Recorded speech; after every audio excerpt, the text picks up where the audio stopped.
let's just jump right into it. Today in this explainer, we are unpacking a massive, honestly hilarious clash happening right now in the Chinese entertainment industry.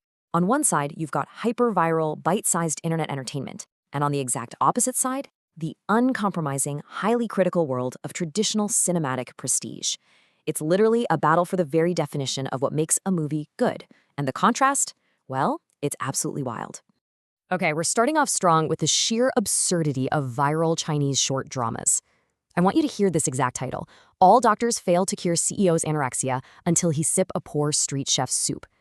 I promise you, that is not a joke. That is the genuine title of a wildly successful short drama.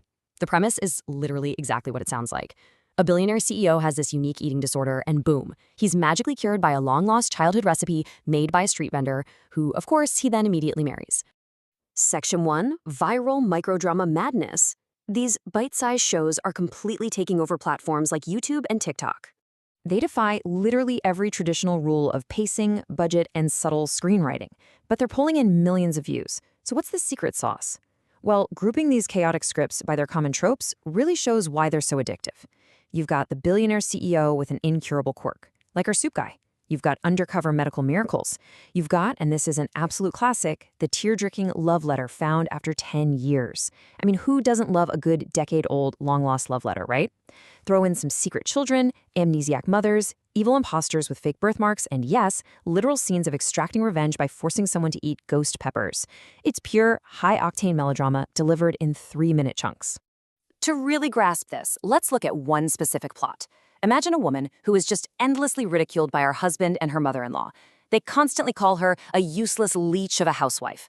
But wait for the plot twist, she is actually a top-tier cardiovascular surgeon. Like, she's known in the global medical community as possessing the right hand of God. So, when her son suddenly needs this highly dangerous miracle aortic aneurysm surgery, her secret identity is finally revealed because she is literally the only person on the continent who can save him.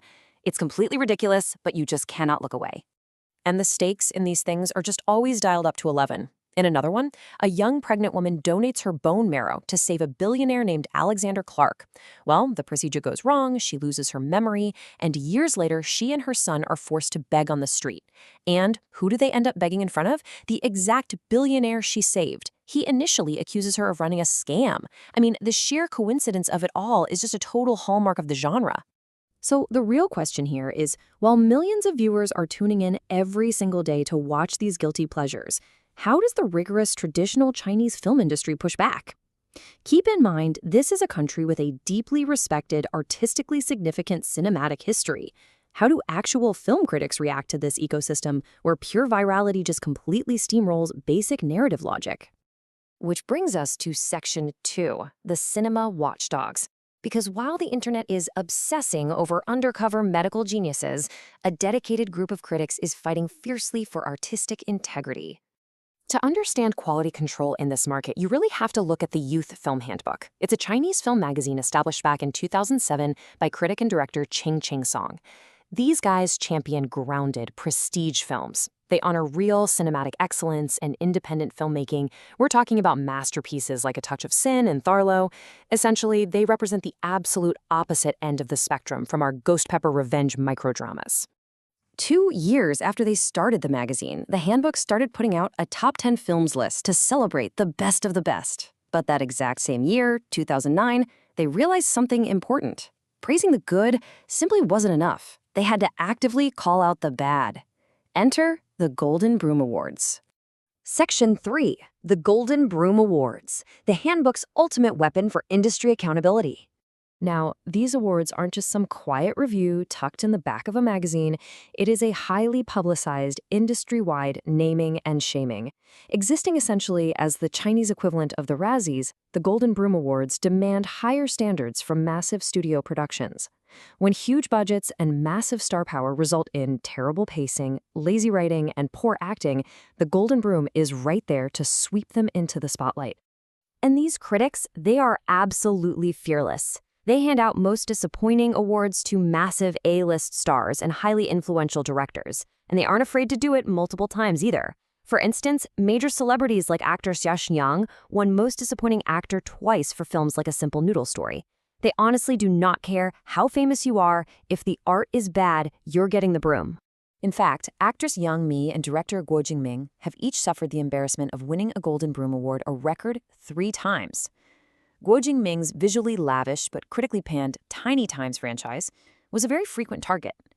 It really shows this persistent, organized pushback against a specific type of highly commercialized style over substance filmmaking. Moving on to Section 4, Trash versus Cinematic Treasure.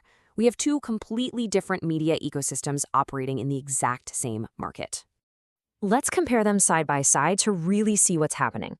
On one side, you have the Golden Broom targets. These are heavily scrutinized, big-budget blockbusters. They fail because they have vast resources, but still deliver poor pacing, bad acting, and critically panned scripts. But on the other side, the microdrama phenomenon.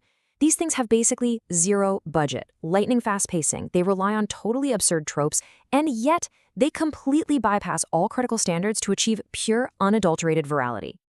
Now, the Youth Film Handbook critics would undoubtedly hand every single one of these microdramas a golden broom if they actually bothered to review them. But the creators of these viral hits, they don't care at all.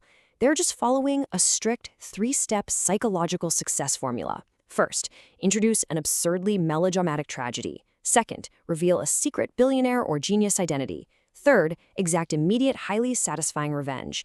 It's a quick, massive dopamine hit that prestige cinema simply isn't trying to offer.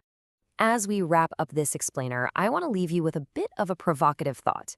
In today's digital age, when millions of people actively choose the chaotic thrill of an amnesiac billionaire over a meticulously crafted 2-hour cinematic masterpiece, how do we actually define value?